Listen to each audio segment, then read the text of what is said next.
Today we're going to be talking about the real reasons you're not landing your knees. Now, I've already done a couple other episodes in this series. We've talked about uppercuts, we've talked about body hooks. I will put those up above.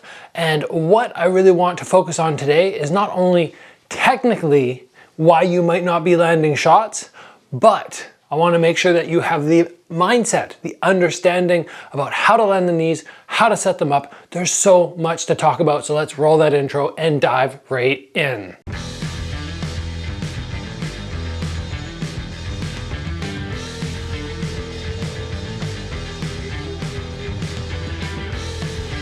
Now, because most of you out there are recreational in the martial arts world or a lot of amateur fighters, not too many pro, so that's why we're not going to focus on head knees today. We're going to be focusing on the body because it's only when you turn professional that you can actually execute head knees. So for the sake of everybody here, it makes much more sense to just focus on how we're going to land to the torso.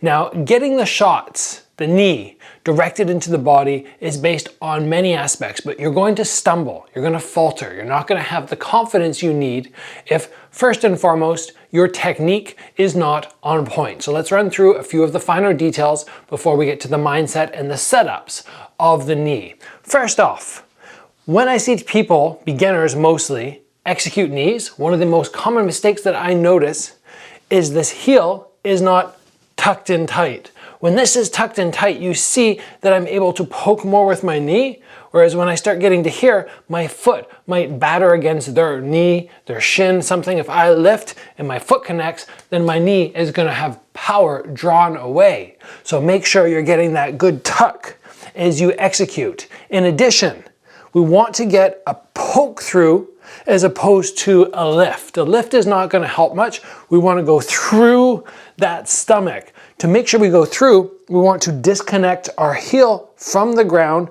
So you can see here, I go to poke, I can only get to there. But now when I disconnect, I can get that additional hip thrust to really create more distance. So if I was going jab, jab, and now I go to throw that body knee and I keep my heel connected, look at the range difference. One's way out here. This one is very limited. If I want to get to those straight punch ranges, I have to stretch through. So you can make sure, number one, the heel is connected to the glute, and number two, you're disconnecting your heel to get that extra range. Now, the next thing we need to focus on is confidence. How are you going to get confidence on your knee? Well, the first stumbling point in most people's confidence is when they try something and they get hit for it. How are you going to avoid getting hit? Well, it comes down to your hands.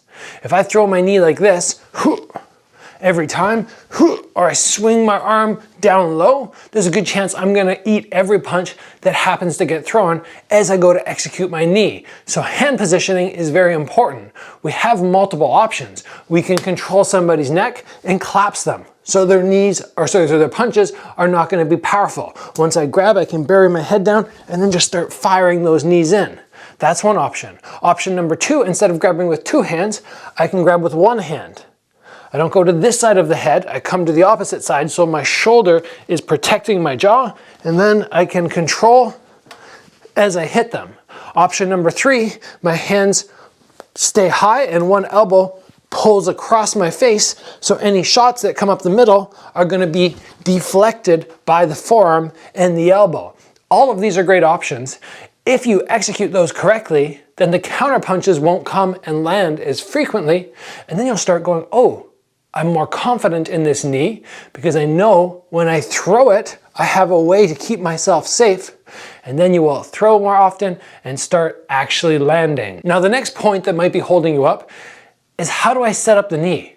How do I get from this range where I'm punching to that knee range, or how do I move from out of range where I'm throwing the kicks to this range where I'm going to knee? How do I get there without getting hit, aside from just running in and trying to grab them and taking those knees? It's not going to work very well, and you're going to get hit too many times. So we need some clever setups to make sure that these knees follow something else. That's usually the best way to do it. We don't want to just walk forward and go, I'm throwing a knee. we have to make sure we do something. So the easiest way to start off is find a hand combo that you're very confident with. A lot of people like jab, cross, hook. Off the jab, cross, hook, you might feel like you don't have enough range to throw your knee, but provided you do what I said today, which is disconnect your heel, now you can land. And if your hands are in the right position, 1, 2, 3, you have that distance, and now you're protecting your head.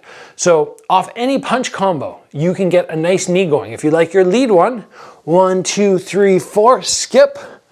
You can always skip off and fire off those knees in the opposite leg from the hand that just went out. That's ideal. Now, from here, we might want something faster to cover distance, where we're not just throwing punch combos and coming off the knee. Maybe I want to get from here to here and just execute a straight up knee. Well, how do I do that? Maybe I fake a front kick. I throw a front kick, I throw a front kick, I fake a front kick, I step in closer instead of landing out here, which puts me out of range. I lift, I step in close, and I cover that distance. Or I come off my back leg, front kick, instead of stepping back, I can step through. So I fake, and I come to my knee. That's one of my personal favorites, one that works for me very often. Hands come down the center line as I lift the knee. This is just a fake. Knee comes up, and then I actually throw the damaging strike.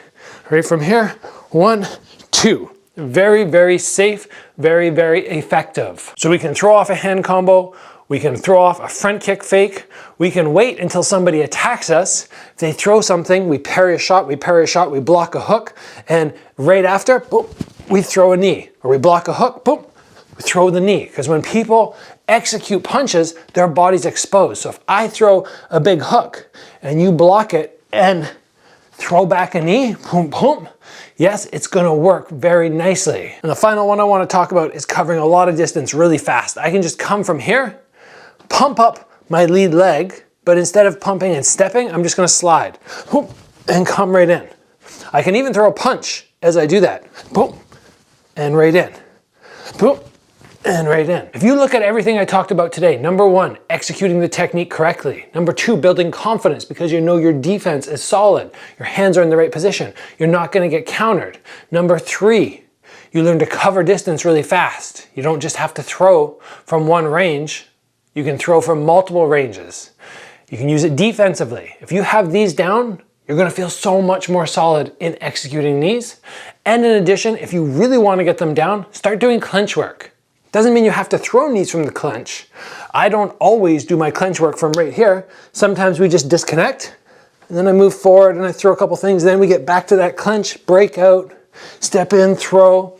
There are so many ways to get good at throwing knees, but doing clench work is probably the easiest way to make it happen really fast because you put in so much time dedicated just to knees and potentially elbows, depending on which fight sport rule you are competing under. So those to me are the real reasons that you are not landing your knees effectively in sparring, but it's easy to solve. Hopefully the tips I gave you today will help out. I'm heading down to South Carolina today to do seminars. If you happen to be in that South Carolina area, you can make sure that you head over to my social media. On Instagram, there'll be information on those seminars. There's only a number of spots left. So you can join up, meet me in person, do some training with me. Hopefully I'll see you there. Guys, as always, train hard. When I get back from South Carolina, I will continue making videos. Maybe have a little pause while I'm gone. We'll see. Maybe I'll do some filming when I'm there. But train hard, and I will see you back here very soon for another video.